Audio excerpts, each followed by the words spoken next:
Good morning. Do you remember what we talked about last week? Nobody remembers. We were talking about the feasts of the church and the first feast of the church year. Ring a bell? What were we talking about? Panagia's birth. Now, there's a part of that we don't talk about, and it's actually really important, because it's the one time in all the great feasts of the church that we talk about this. And nothing could have happened without this. What did Panagia need to be born? What do you think? What do you think, Emma?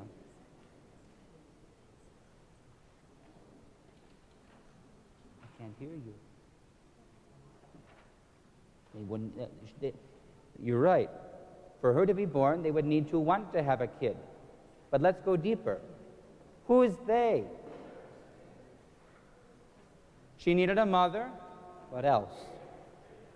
And a father. She needed parents. We don't think about this, do we?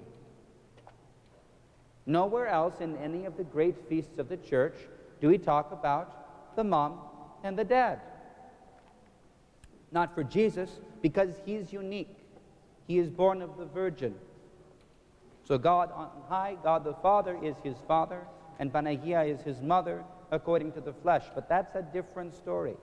The Virgin Mary is a human being, just like us. And she needs to have a mother and a father.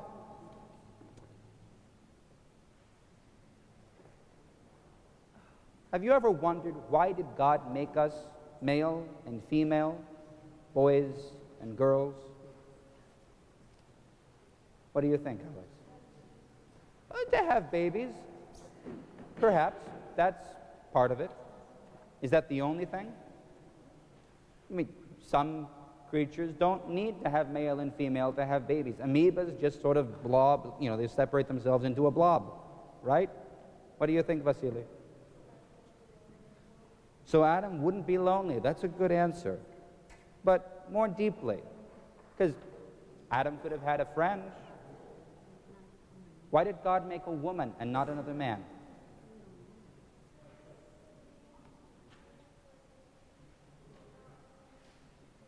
That's right, so they could get married and they could have children. But why did God make it that way?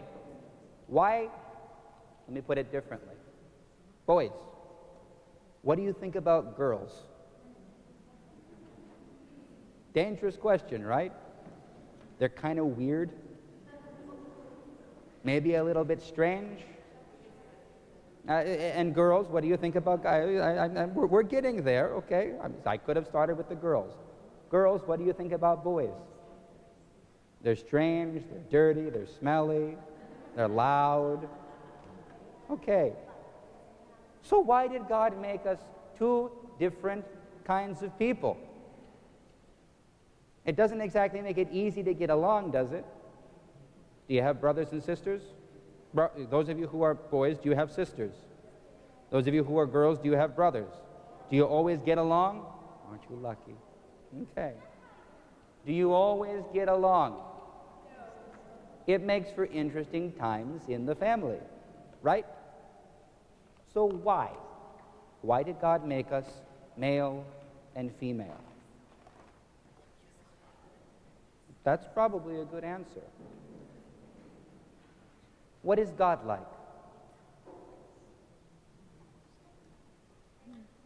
What do we say about God?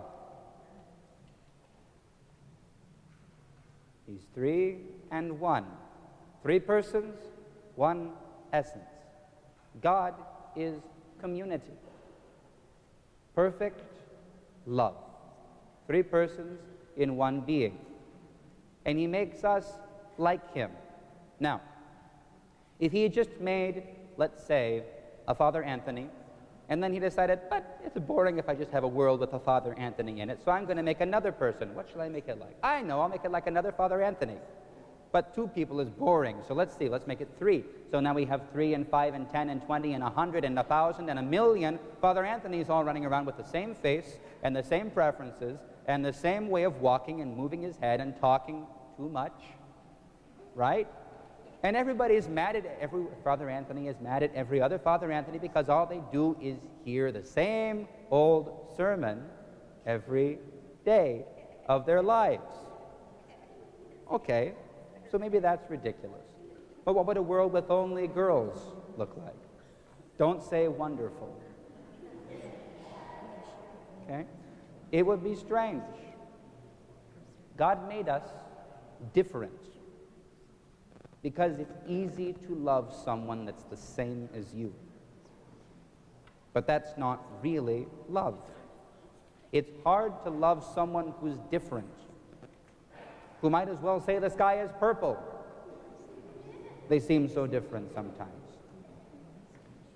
And this is how God makes us to live in the human community, in the human family. He makes us different from each other. Not that all boys are the same or all the girls are the same, but he makes this big, huge dividing line between the 2 sides of the human race. And then he tells us, love one another, be at peace with one another, and love me. And we look and say, well, I can love you, God, that's easy, I don't have a problem with that. And I can love everyone that's like me, but those people who are so different, I don't know about that. That's kind of hard. Now, those of you who are teenagers, maybe you know that sometimes it doesn't seem so hard because you have the biological drive to love, but that doesn't change the fact that there's a huge difference still that needs to be gotten over. Right? So, it's a hard question to ask.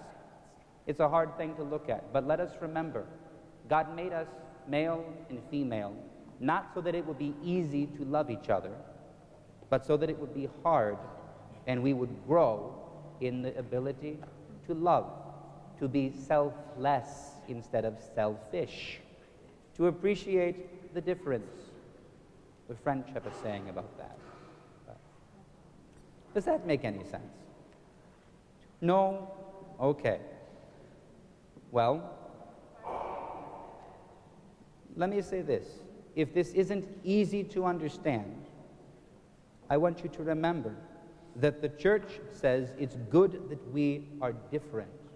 It's good that we love someone who is not the same as us.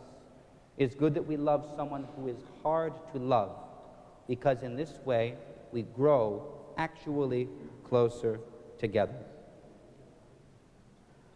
And if you remember that, in 10 years, in 20 years, and in 30 years, when you're married, and maybe you're having a hard time being married, and you're thinking, it can't be meant to be this hard.